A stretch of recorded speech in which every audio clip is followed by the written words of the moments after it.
Hi, it's Cara from Bybits, and I'm going to show you how the waterproof tough case for the iPhone 3G and 3GS works. Here I have an iPhone 3G. I'm going to place it into the case, and because I'm not using the charging cable, I'm going to use a little rubber plug to block the hole at the bottom where the charging cable would be. I'm also going to check that the earphone plug is securely closed.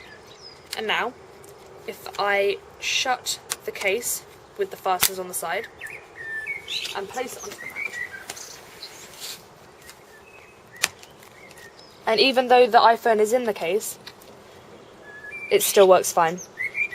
And now I'm going to simulate rainfall with the watering can.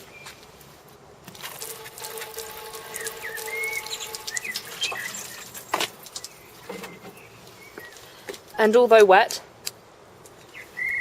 the case protects the phone and you can still use the apps easily. And now, if I take the case off of the mount, give it a quick dry. When I open it, the iPhone inside